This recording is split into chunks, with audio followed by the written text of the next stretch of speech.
Jim Hagemann Snabe is SAP's co-chief executive officer. He joins us now live from Munich. So, Mr. Snabe, let's start with market share. Your competitor Oracle did better than you last quarter. You've done better than them this quarter in terms of growth. Can you tell us how much market share you'd like to take from them and when we can expect that to really start moving? Well, good morning, Lindsay. Great to be back on Bloomberg. No, you're right. We had an excellent second quarter, and I think the numbers speak for themselves. At constant currency, we're growing our software revenues by 35%. And interestingly enough, that 35% growth rate is happening in every single region. 35% in Americas, 35% in Europe, and 35% in Asia Pacific. So it's very strong global growth. We actually, more than just talking about a market share shift here, we think that this is a fundamental shift in the market dynamics, where companies are investing more in the software part and less in commodity infrastructure. We've deliberately chosen a strategy of driving innovation, and we're seeing that this innovation strategy is paying off big time. Q2 speak for itself. The uppance of the guidance, the strengthening to the upper end indicate that we have a very strong pipeline. We've seen the impact of the innovation so far, and the pipeline is very strong. How much market share do you want by when? We have today, if you take Europe alone, we are 4 times bigger than our second competitor. And really, we see that there's a tremendous opportunity for growth. You take one of the most mature markets that we have is Germany. In this quarter, we grew the software revenue in Germany by 30%, which indicates the opportunity we have in front of us for markets that Mr. Snabe? Not as mature. I just want to move on, yes, because you mentioned that you've said in the past that you want to innovate at the same rate as Apple. You're talking about this innovation. You're driving new products that you've only been selling for a few months. I'm talking about the likes of HANA, this business analytics product, also cloud computing, the kind of products that we're seeing on mobile devices, tablet computers.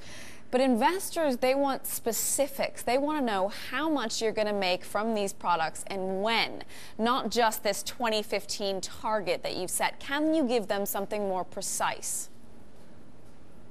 Yes, we can. We did, actually, you're right, we defined an innovation strategy. We said we want to grow from the core. The core is still very relevant, and you see it growing very high growth rates this quarter. And we added 3 new dimensions: mobility, bringing the software onto mobile technology, tablets, etc. In memory computing for real-time analytics, you call the product HANA. And finally, cloud computing to simplify the consumption of software. Now, the beauty of this strategy is that they all play together. So the magic is in the synergy between the pieces, and therefore we see the core growing again, very high numbers. And we have set a target for this year that we will reach at least 100 million in these new categories of in-memory computing and mobile, and we're on a very good track to reach that target. It is the fastest growing pipeline that we've had in our history in the areas of mobile as well as in memory computing with HANA. This is all well and good, Mr. Snabe, but Gartner research, they say that global spending on software companies is going to grow this year, but it's then going to slow in the next few years. We are looking at a fragile global economic picture. Your former SAP CEO and the current HP CEO said that his big clients are exercising caution at the moment. What are you hearing from your clients, especially given that we have this deadlock in the U.S. over debt and more concern about the European debt crisis?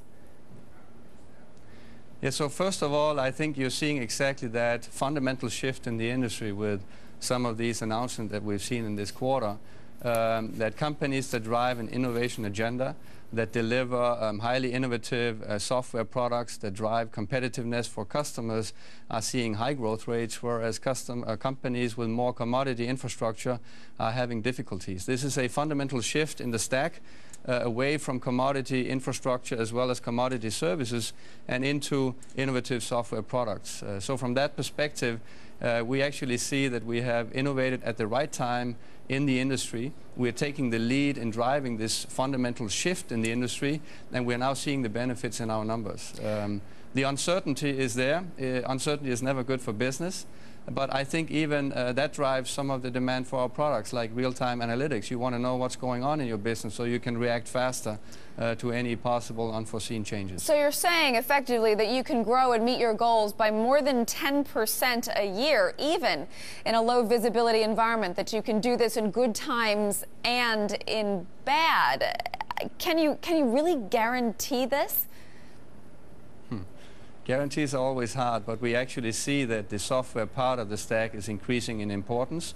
And I think the portfolio that we now have, where we can bring real-time analytics in front of business people on mobile devices, combined with the consistency of the core, enables companies to, on one side, shrink the cost of running existing infrastructures and reinvest for innovation in these new products. And I think that's exactly what we're doing as a company as well. Co-CEO Jim Hagemann Snabe, who's just had his contract renewed there at SAP, or lengthened rather. Congratulations on your results. Thanks for being with us.